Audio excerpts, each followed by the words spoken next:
আজকে দুপুরের মেনুতে রয়েছে কোলাম চালের ভাত, মুসুরির ডাল, পেঁয়াজ দিয়ে আলু পোস্ত আর আগের দিনের একটু শালগমের তরকারি। এই হচ্ছে আলু পোস্ত। আজকে রয়েছে পেঁয়াজ দিয়ে মুসুরির ডাল, আলু পোস্ত, আর আগের দিনের একটুখানি ওলকপি ছিল। এবার আমি নিয়ে নিচ্ছি। ঠিক আছে, লঙ্কাটা গিয়ে পড়লো নিচে। কি বলবো, অনেক সময় আমি আলু পোস্তর মধ্যে একটুখানি এটা ওটা একটু তিল বাটা এটা ওটা দিই। আজকে কিচ্ছু দিইনি, বেশ অনেকটা করে পোস্ত দিয়ে পোস্ত খাওয়া কিন্তু শরীরের জন্য খুব ভালো, কিন্তু পোস্ত যেন নেশা না হয়ে যায়। আমার এক দাদা ছিল, সেই দাদা নিয়মিত পোস্ত খেত, পোস্ত ছাড়া খেতেই পারতো না রোজ। তো সেরকম যেন না হয়ে যায়, একটুখানি আলু পোস্ত দিয়ে আগে খাবো। পোস্ত কিন্তু শরীর খুব ঠান্ডা রাখে, খুব ভালো রাখে। দারুণ হয়েছে আলু পোস্তটা, শুকনো শুকনো আলু পোস্ত, আর লাস্টে একদম একটু সর্ষের তেল ছড়িয়ে দিয়েছি, কাঁচা পেঁয়াজ দিয়েছিলাম, মানে পেঁয়াজ দিয়ে ভেজেছি আলুটাকে। কি দিয়ে খাই আগে বুঝে উঠতে পারছি না, আলু পোস্ত একটু মেখে খাই না, তারপর ডাল দিয়ে খাবো। ওই বললাম, আমি 2-3 রকম পদ হলে খুব কনফিউজ হয়ে যাই, যে কি খাবো, কি করব, কি রকম ভাবে করব বুঝতে পারি না। ভালো হয়েছে, অরেঞ্জ যখন বলে না ভালো হয়েছে সুন্দর হয়েছে, তখন হয়ে যায় ঠিক আছে ভালো লাগছে।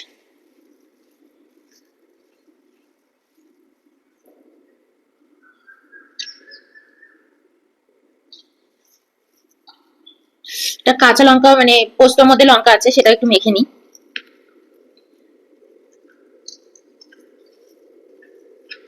আজকে তোমাদের সাথে খেতে খেতে গল্প তো করবোই, আমার একটা ছোটবেলার গল্প করবো, হ্যাঁ তোমাদের সাথে। এটা আজকে মাথার মধ্যে খুব ঘুরছে। তোমরা অনেকেই বলেছো দিদি তোমার আর দাদার মানে কিভাবে বিয়ে হলো সেই স্টোরিটাও দিও, একদম লাভ স্টোরি। আমাদের সেরকম কোনো লাভ স্টোরি নেই। হুম, অসম হয়েছে। তাও কোনো এক সময় বলবো, কোন আমার আর দাদার গল্পও বলবো। পাড়ার দুষ্টু মেয়ে আর পাড়ার ভালো ছেলে কিভাবে এক হয়ে গেল বলবো।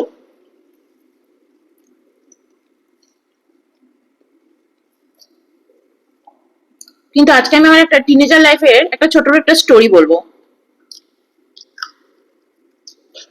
যারা তোমরা টিনেজাররা দেখছো আমার এই ভিডিও, তাদের জন্য একটা মেসেজও বলতে পারো। আমি ছোটবেলায় 1 থেকে 4 অব্দি ইংলিশ মিডিয়ামেই পড়েছি, কিন্তু 5 থেকে মা আমাকে সরকারি স্কুলেই দিয়ে দিয়েছিল, কারণ আমাদের ওখানে সেই সময় সরকারি স্কুলও ভীষণ ভালো ছিল, নাম ছিল।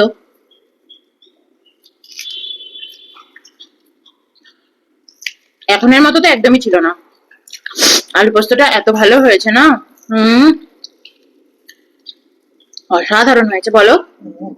হেভি হয়েছে, পোস্ত বেশি বেশি গাদা গাদা দিয়ে দিয়ে করবো। হ্যাঁ হ্যাঁ, অয়ন বলছে 500 পোস্ত আনিয়ে রেখেছি।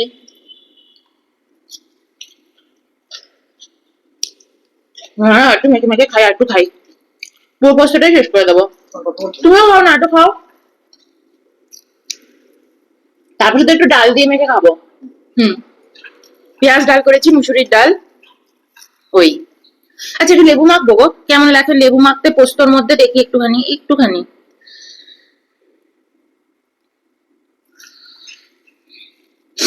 একটু লেবু মেখে খেয়ে দেখি আগে, তারপর গল্প বলছি।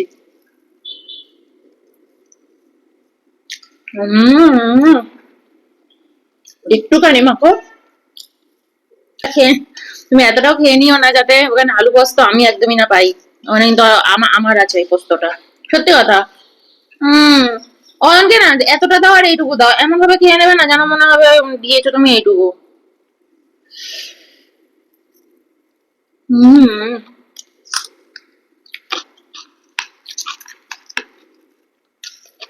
আজকে এই স্টোরিটা বলার একটা কারণ আছে, তোমাদের এটা উপকারেই লাগবে। আমার ছোটবেলার স্টোরিগুলো এমন না, লাগবে উপকারে। তো আমি যখন সরকারি স্কুলে ভর্তি হয়েছি, মানে সরকারি স্কুলে পড়েছি, সেখানে আমার ক্লাস 10 অব্দি একটা স্কুলে পড়েছি, তারপর আবার অন্য স্কুলে ভর্তি হয়েছি। তো আমি যখন ক্লাস 9-এ পড়ি, তো 9 অব্দি আমি রিক্সাতে করেই স্কুলে যেতাম, 10 অবধি। তারপর 11-12 এর পরে যেই মাধ্যমিক পাশ করেছি বা মনে হয় ক্লাস 10-এই মা আমাকে সাইকেল কিনে দিয়েছিল। আমার গঙ্গার পাড়ে বাড়ি, আমি রিক্সা করে যেতাম, বাড়িতে যেতাম, স্কুলে যেতাম।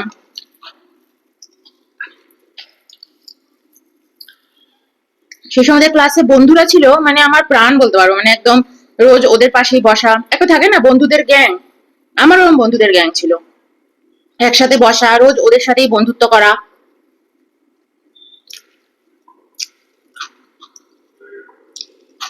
এই যে আমি তোমাদেরকে বলি না, ছোটবেলা থেকে আমার কোনো মেয়েদের সাথে খুব একটা বনতো না কখনো, ভীষণ মন খারাপ হতো, ভীষণ মন খারাপ হতো। টিনেজার টাইমটা 13 থেকে 19, ওরকম একটা, এটা কিন্তু একটা ভাইটাল টাইম মানুষের বয়সের বলো, তাই না বলো? এটা একটা খুব ইম্পর্টেন্ট টাইম। তো আমি তো ছোটবেলা থেকে যেহেতু একা একা মানুষ হয়েছি, অয়ন তো একান্নবর্তী মানে পরিবারের মানুষ হয়েছে, জ্যাঠা জেঠি কাকা বাবা সবাইকে নিয়ে। আমি তো আর সেরকম মানুষ হইনি, আমি একা একাই মানুষ হয়েছি। আমার দিদি হস্টেলে থেকেছে, আমি বাড়িতে একা থেকেছি। আজকেই রান্না করেছি মুসুরির ডাল, আজকেও রেখেছি, কালকেও একটুখানি থাকবে, কালকেও খাবো। ছোটবেলায় যেহেতু আমি 1 থেকে 4 অব্দি ইংলিশ মিডিয়ামে পড়েছি, তো সেইখানেরও কিছুটা আমার মধ্যে ছিল। তো পরে যখন আমি সরকারি স্কুলে ভর্তি হয়েছি, তো বলতে পারো আমার মধ্যে স্টাইল অন্য, মানে অন্য সবকিছু, মানে একদম কি বলবো, পাড়ার মেয়েদের মতন একদমই ছিলাম না। চিন্তা ভাবনা সবকিছু একটু অন্যরকমই ছিল, সাজগোজ অন্য রকমের ছিল। আমাদের বাড়িতে যেমন ছোটবেলা থেকে আমি স্কার্ট পরেছি, জিন্স পরেছি, ফ্রক পরেছি। তো আমাদের পাড়ায়, আমি যেহেতু মফস্বলের মেয়ে, মানে পানিহাটিতে থেকেছি, তো সেখানে মেয়েরা ওরকম সবসময় পড়তো না, ওদের দেখতাম ছোটবেলা থেকেই চুড়িদার টুড়িদার পরছে, এরকমই দেখেছি। আর আমি খুব স্টাইলিশ ছিলাম, খুব স্টাইলিশ। আমার মা সবসময়, আমি যেহেতু বাড়ির ছোট মেয়ে, আমার দিদি ভাইও আবার আমার উপরে খুব ট্রাই করতো, এই চুলটা কাট, আমার সবসময় ছোট ছোট চুল কাটা থাকতো, বিভিন্ন রকমের স্টাইল আমি করতাম, ও আবার পার্লারে নিয়ে গিয়ে আমাকে চুল কাটিয়ে আনতো। তো এইরকম। আর যখন সেই সময় আমার বয়সী অন্যান্য মেয়েরা সেলুনে গিয়ে চুল কাটতো পাড়ায়, তো আমি প্রথম দিকে বুঝে পেতাম না যে ওরা আমাকে এত অপছন্দ করে কেন। তো সেটা বুঝতে বুঝতে অনেক বড় হয়েছি, তারপর বুঝতে পেরেছি। সেই গল্পই তোমাদের সাথে করছি অ্যাকচুয়ালি। কারণ টিনেজার টাইমে না সবাই ডিপ্রেশনে, এই সময় না পারে বাড়িতে কারোর সাথে কোনো কিছু শেয়ার করতে, মা বাবার সাথে না পারে বন্ধু বান্ধবদের সাথে শেয়ার করতে, সবকিছু একটা প্রেশার থাকে তাদের উপরে, কিন্তু একটা সামাজিক সবকিছু একটা মানে প্রেশার পড়ে। তো সেই হিসাবে আমি কথাটা আজকে বলবো। তো স্কুলে আমি বুঝে পেতাম না সব মেয়েদের আমাকে নিয়ে কিসের এত প্রবলেম। যত বড় হয়েছি তত বুঝেছি যে কোথায় প্রবলেম। সেই গল্পটা বলবো, বুঝেছ? ওই যে সেই পিছন গেট দিয়ে বেরিয়ে গেছিল বন্ধুরা, ওইটা আছে বলবো। অয়ন তো সব জানে, সব গল্পগুলোই জানে অয়ন। তো আমি তখন ক্লাস 9-এ পড়ি, যাদের পাশে রোজ বসতাম বন্ধুরা, তো তাদের একদিন আমার রিক্সা আসেনি।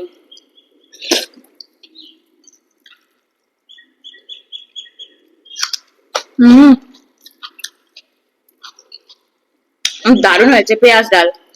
তো একদিন আমার রিক্সা আসেনি, তো আমি বলেছিলাম, আমি যাদের সাথে বেঞ্চ শেয়ার করতাম, একসাথে বসতাম, ওদের বলেছিলাম কি যে তোরা যখন বাড়ি যাবি আজকে আমার সাথে যাস গঙ্গার পাড় ধরে, ঠিক আছে?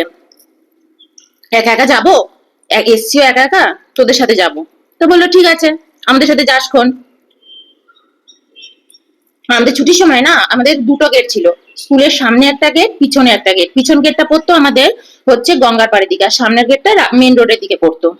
তো ওরা আমাকে বললো যে তুই একটা কাজ করবি, সামনের দিকের গেটের সামনে ছুটির সময় দাঁড়াবি, কারণ এত হুড়হুড়িয়ে সব বাচ্চারা বেরোয়, বড়রা বেরোয়। তখন আমি ক্লাস 9-এ পড়ি।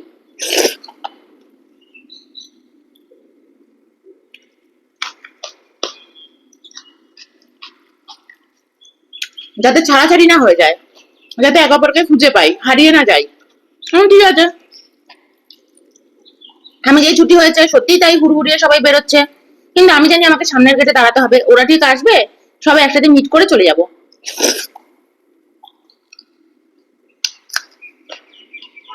সামনের গেটে দাঁড়িয়েই আছি, কারোর দেখা নেই। সব বাচ্চারাও বেরোচ্ছে, এবার ধরো 7-8 এর বাচ্চারা। আর আমি যত বাচ্চাদের অত ভালোবাসি না, ওরা আমাকে হেভি ভালোবাসতো। দিদি দিদি তুমি আমাদের সাথে যাবে, দিদিমণির মেয়ে আমি, দিদি তুমি আমার সাথে যাবে। ঠিক আছে যাবো খন। কিন্তু আমার বন্ধুরা তো বলেছে, দাঁড়াতে বলছে, না দিদি আর তো কেউ স্কুলে নেই, স্কুল তো ফাঁকা হয়ে গেছে, সবাই তো চলে গেছে। আমি দেখছি হ্যাঁ স্কুল ফাঁকা হয়ে গেছে, সবাই চলে গেছে, তারপরে আমি কি করবো, একা একা যাবো? তা লাস্টেও ওই 6-7 এর মেয়েরা ছিল, ওদের সাথেই আমি বেরিয়ে গেছি। আবার ভাবছি কি জানি ওরা কোথায়, পরের দিন স্কুলে গেলে না জানি কি বলবে। তো পরের দিন আমি স্কুলে এসেছি, স্কুলে এসে ওদের জিজ্ঞেস করেছি, হ্যাঁ রে আমি তো সামনের গেটে দাঁড়িয়েছিলাম, তোদের তো খুঁজে পাইনি। তো ওরা আমাকে বলছে যে হ্যাঁ আমরাও তোকে খুঁজেছি কিন্তু পাইনি, হয়তো হারিয়ে গেছিলিস, আমরাও তো খুব খুঁজলাম, পেলাম না তো তোকে। হুম।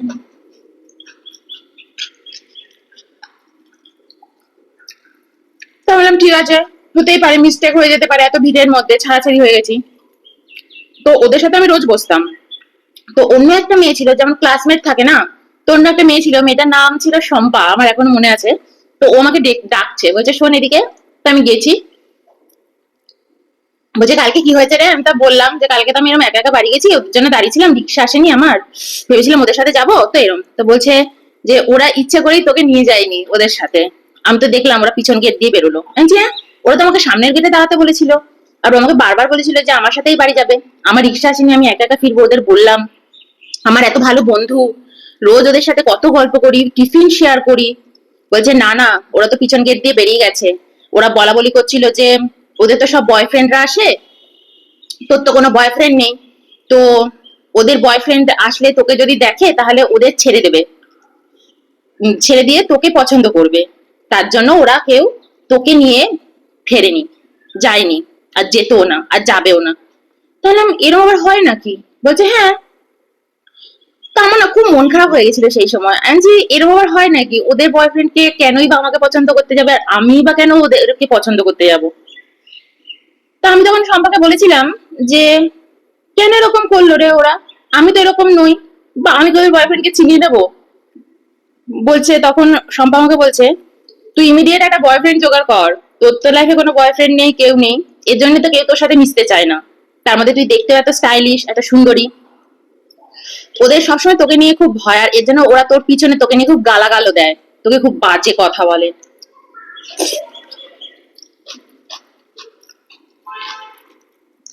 তখন খুব মন খারাপ হয়ে গেছিল, সত্যি বলছি, বাড়ি ফিরে আমার মনে হচ্ছিল আমার লাইফে পড়াশোনাটা ইম্পর্টেন্ট না, আমার লাইফে একটা বয়ফ্রেন্ড জোগাড় করা খুব ইম্পর্টেন্ট। আমি আবার ছোটবেলা থেকে খুব ভাবতাম যে আমার জীবনে যে বয়ফ্রেন্ড আসবে সে একদম ঋত্বিক রোশনের মতন হবে, বাইক থাকবে, খুব সুন্দর, মানে এত সুন্দর সে দেখতে হবে না, যখন স্কুলের গেটের সামনে এসে দাঁড়াবে আমার সব বন্ধুরা যেন দেখে একদম অজ্ঞান হয়ে যায়, অয়ন হাসছে, যে দেখে যেন একদম অজ্ঞান হয়ে যায়, প্রত্যেকটা মেয়ের একদম ক্রাশ হতে হবে আমার বয়ফ্রেন্ডকে দেখে। আমি সেরকম বয়ফ্রেন্ডের জন্যই ওয়েট করছি, তাই তো আমি, আমার কোনো বয়ফ্রেন্ড নেই, আমি কারোর সাথে প্রেম টেমও করি না। তো এটা ছিল আমার সেই সময়ের গল্প। আমার উপর এত প্রেশার পড়ে গিয়েছিল, আমার মনে হতো পড়াশোনা লাইফের কোনো ইম্পর্টেন্স নেই, সমাজ মানে হচ্ছে আমার বন্ধু, আমার স্কুল, সেখানে যদি তুমি সকলের সাথে মিশতে চাও, টিকতে চাও, তাড়াতাড়ি করে আমাকে একটা বয়ফ্রেন্ড জোগাড় করতে হবে, এবং ভালো দেখে।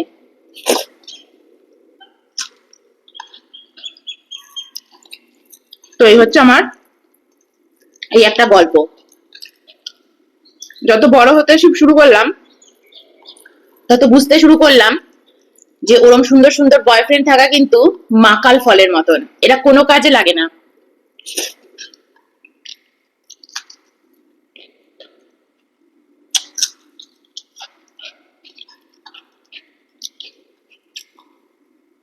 ওই দেখে যারা গেছো তারা একদম, না তুমি একটু ভাত খাও, তোমার আর ভাত নেই, তারা কিন্তু জীবনে খুব পস্তাবে। যারা তোমরা আমাকে দিদি দিদি বলো, তোমরা আমাকে বলছো দিদি তোমাকে আমার খুব ভালো লাগে, খুব ভালোবাসি, ভালোবাসছো তোমরা আমাকে, খুব ভালোবাসা দিচ্ছ, আজকের এই গল্পটা আমি তোমাদের জন্য বললাম। একটা কথা মনে রেখো, 90% মানুষ এখন যেদিকে যাচ্ছে, যা করছে, স্রোত যেদিকে বইছে সেদিকে কখনো যেও না, স্রোতের বিপরীতে বও, ভালো থাকবে, খুশি থাকবে, আনন্দে থাকবে। সবাই করছে, সবাই নিচ্ছে, আমি নেব না, আমি করব না, যদি এটা করতে পারো তবেই সবকিছু পরিবর্তন হবে। সমাজ কিন্তু পরিবর্তন হবে না, পরিবর্তন তোমাকে হতে হবে। তোমার চাওয়া পাওয়া চেঞ্জ করে দাও, নিজেকে শক্ত করে নাও, শক্তিশালী করে তোলো। শক্তিশালী করতে হবে ক্যারাটে শুধু শিখে না, ভিতর থেকে মানসিক ভাবে শক্তিশালী হও। কারুর প্রতি দুর্বলতা নয়।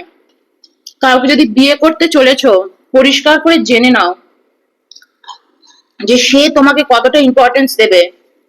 বছরে দুবার অঞ্জলি জুয়েলার্স আর তানিশ থেকে দুটো গয়না এনে দেবে, সীতাহার এটা ওটা, ওইসব দেখে ভুলো না। শরীরটা যখন খারাপ হবে সে কি অফিসে ছুটি নেবে? তোমার হাত পা টিপে দেবে, কোমরটা টিপে দেবে?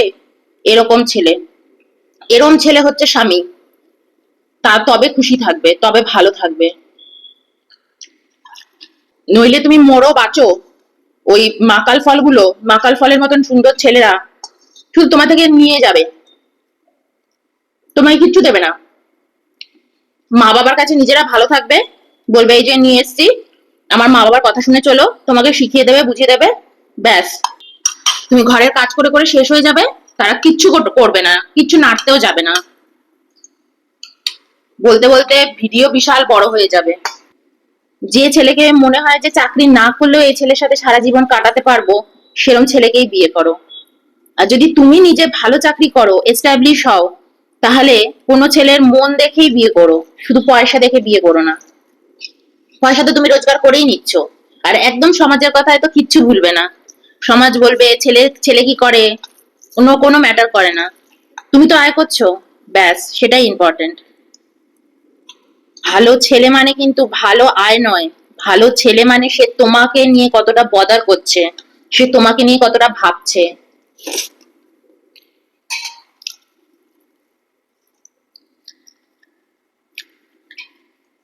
তবেই জীবনে খুশি থাকতে পারবে। এটাই আজকে আমার বলার কারণ।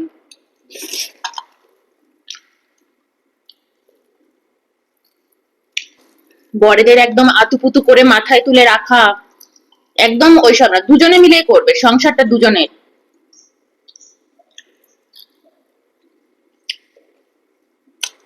কারোর একার না। আর যারা টিনেজার মেয়েরা, যে বিশেষ করে মেয়েরা, ছেলেরাও, কেউ যদি আমার ভিডিও দেখছো, মনে রেখো শক্তিশালী হওয়াটা খুব ইম্পর্টেন্ট। শক্তিশালী হতে হবে মানসিক ভাবে। তুই আমার লাইফ থেকে যেতে চাস, আউট। তোর জন্য কাঁদতেও যাব না, মরতেও যাব না, কিছু করতেও যাব না। তুই যাবি, আরো চারজন সুন্দর সুন্দর আসবে জীবনে, এরম ভাবে জীবন কাটাবে। আইফোন বা কোনো কিছু একদম পাত্তা দেবে না, মন দিয়ে পড়াশোনা করবে। নিজের পায়ে দাঁড়ানোটাই ইম্পর্টেন্ট, তারপর যা হার হবে। পয়সা বেশি খরচা করবে না, পয়সা জমাবে। মনে রাখবে তোমার ব্যাংকে যত টাকা তত তুমি শক্তিশালী। তোমার হাতের আইফোনটা তোমাকে শক্তিশালী করবে না, তোমার ব্যাংকে যত টাকা জমবে সেটাই তোমাকে শক্তিশালী তৈরি করবে। তোমাকে তত এম্পাওয়ার করবে তোমার পয়সা। কম খরচা করবে, কারোর কিছু দেখাতে হবে, আজকের যুগে তো একদম দেখাতে যাবে না। 10 থাকলে 2 দেখাবে।